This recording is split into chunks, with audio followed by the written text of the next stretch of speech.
Fade in. Exterior. A college campus in the Pacific Northwest. It is Penzance University, PU, where we worry about wasting our parents' money on classes like the history of the Ziploc bag or common themes of feminist expression in the early works of mid to late 19th century Hungarian humanists looking for love in all the wrong places. We hear the voice of Tom, a young filmmaker, devastatingly handsome, irresistibly sexy. Okay, perhaps that's too much. Anyway, he works for Penzance University Technical Services, also known as PUTS.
That's it. I'm done.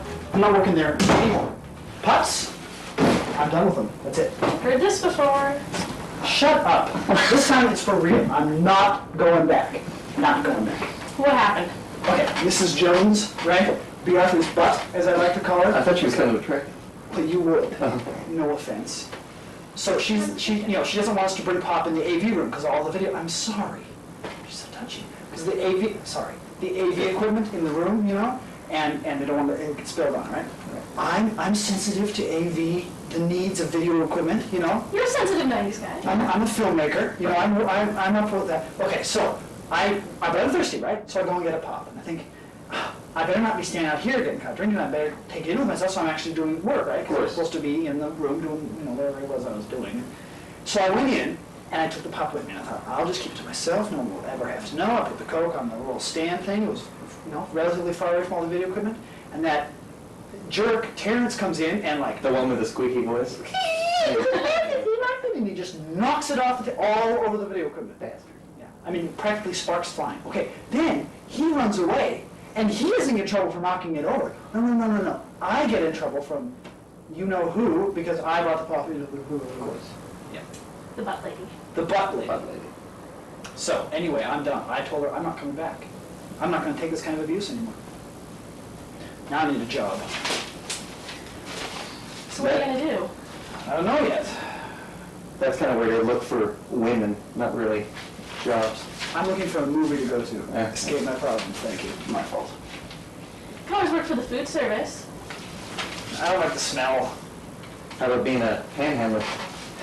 You could give me lessons, huh? Actually, I've changed my ways. Oh, really? Change. God, to have friends that were funny. I heard the administration office is hiring. I can't do bureaucracy. I'm a socialist. How about being a house painter? Hey, up and down, yeah. You kind of get promotion perfected. Thank you. Janitor. I can't work with ammonia. Makes me sneeze. How about being a peer tutor? You're a relatively intelligent guy. Thank you. I was thinking belly dancing, actually. Athletic center. I don't swim. Library. I don't get up that early. All those books. Groundskeeping. That's I've never been able to make anything grow in my entire life. I had a cactus die. Yeah. sell your body. You really think anybody'd be interested? Thank you, thank you, thank you both, thank you both. Who are you calling? Your dad.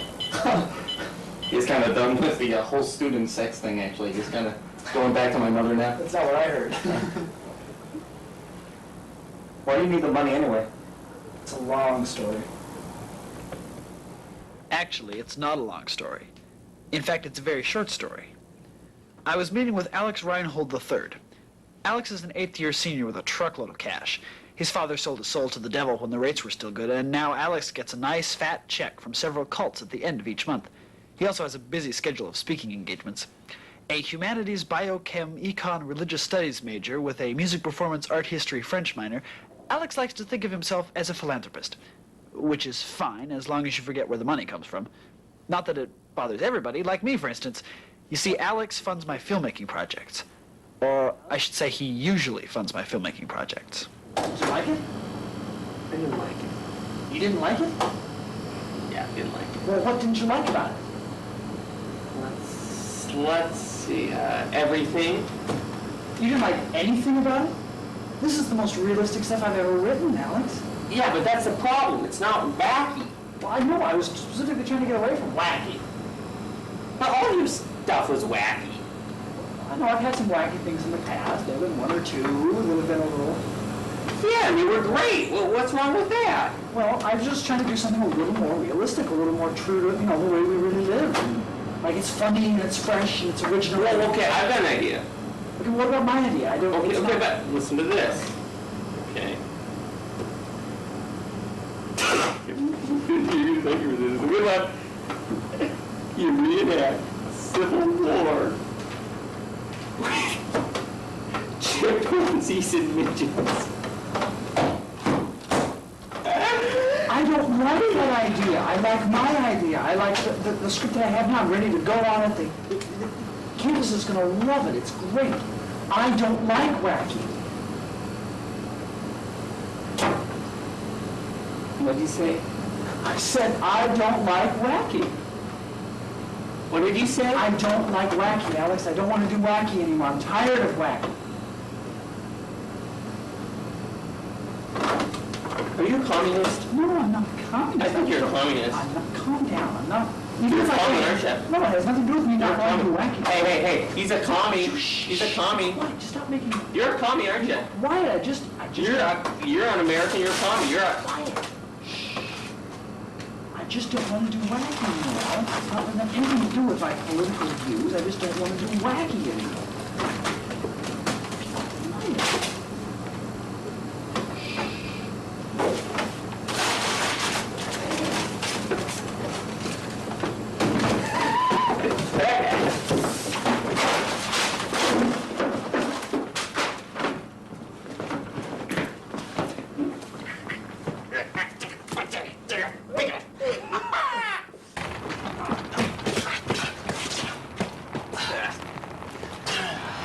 I want wacky. I don't care. I want wacky. I don't care. I want wacky. I don't care. I've got other sources. Like who? Like Guy O'Brien. What? What's so funny? What's so funny? O'Brien doesn't even know your name. I don't need you anyway.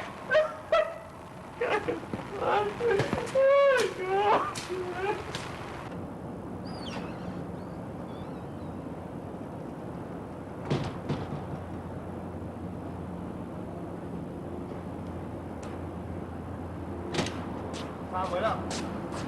Yeah, I got class. You got class, I got a question. I'm more important. Wait up. What is it? Just don't get crazy on me, okay? No. I know. No. I just don't want you to get psychotic. No. What is it? I think I'm in love with Amanda. My Amanda? What do you mean, you're Amanda? You broke up months ago. You're in love with my Amanda? Well, you know, figuratively speaking. What do you mean, figuratively speaking? Well, I'm attracted to Amanda. I'm interested in Amanda. I'm in love with Amanda. What about Tracy? What about Tracy? She's great. She's wonderful. She's fantastic. She'll make a wonderful wife So and what's mother. the problem? She's crazy. Phil, you've been going out with Tracy for a year and a half. I know. It's too long. I need out. She's nuts. What? Okay. You've known she was crazy since day one, so why now? What's the big deal? Because I can't put up with her any longer. She's driving me insane. She's not that crazy, Phil. She's not that crazy. Well, let's see. How about the times when you and I are doing our homework and she feels the insane compulsion to just, like, polka around the room or do ballet or hang up like, I don't know. Okay. Or let's say the times that she has to call at 3 o'clock in the morning because her hamster has indigestion or because she's crying because her brother stubbed her toe. She's nuts, Tom. Nuts. Okay, so what do you want me to do? I want you to hook me up with Amanda. Amanda. Why Amanda? Because she's hot, she's new, she's different, she's zany, she's wild. You want me to introduce you to Amanda so that you can start having an affair on Tracy? It's not an affair. Well, what do you call it? Well, I call it out with the old, in with the new. When are you going to break up with Tracy? I don't know, eventually, as soon as you hook me up with Amanda. No. I will hook you up with Amanda as soon as you break up with Tracy. That's not fair. Fair? It's not fair to have an affair on Tracy either. Since when do you have a conscience? Just think about it, okay? I'll think. Why don't you go to class? I'm going to class. Are you thinking yet? Oh, I'm thinking, baby. Good.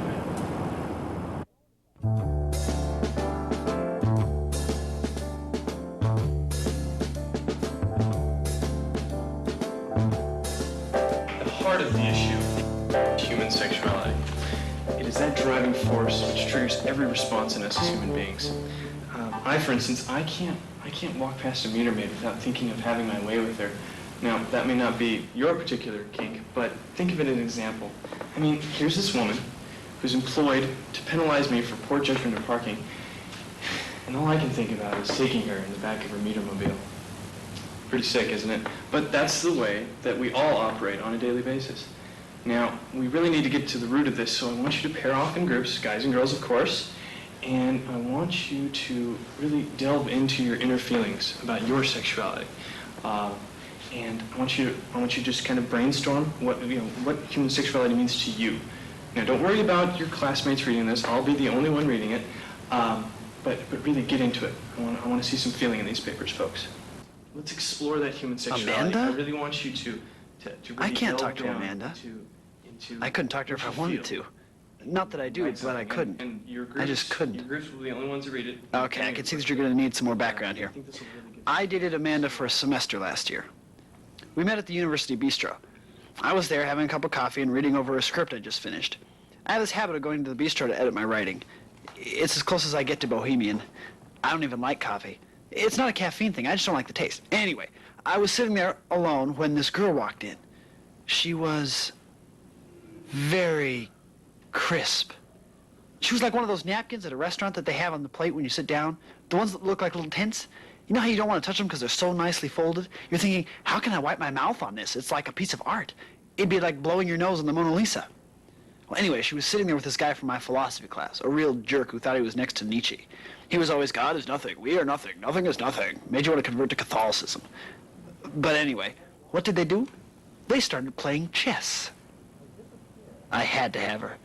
I mean, don't get me wrong, I don't play chess or anything, but there was something about the way she kept looking at me. Hamlet. Now, yes, the scene here, I keep getting distracted with that little game, between Rosencrantz, Guildenstern, and I. So we're back to me. Let me see. So I came up with a plan. Now, I had another question about the Queen and Polonius when they're speaking. Oh, I'm sorry. Oh, dude, you're mine. Oh, I'm sorry. What is the matter with you?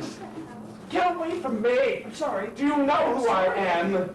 Look what you've done to our game. Sorry. Oh, I'll put it back. I will be right back. And it worked. I didn't get you, did I? No, good. But if God is benevolent and omnipotent, that is, if God is all-loving as well as all-powerful, then you have a problem. Well, it sounds pretty good to me. No, it's a logical impossibility. If God is all-loving, then she has the desire to eradicate evil. And if God... Wait. She? Why not? You have no idea. It's just as arbitrary as he, and it really has nothing to do with what I'm talking about. Well, sure it does. No, it's irrelevant. I'm not talking about God as viewed by any particular religious tradition, but as some sort of supreme power, a life force. Call it God, call it Tao, call it Bozo the Clown. It's not important. I mean, as I was saying, if God is all-loving, she desires to destroy evil. If God is all-powerful, then she has the power to destroy all evil. Therefore, if God is both benevolent and omnipotent, or all-loving and all-powerful, then there is no evil in the world. But we know there is evil in the world. Therefore, God is not both benevolent and omnipotent. Confused? No, I'm just having a little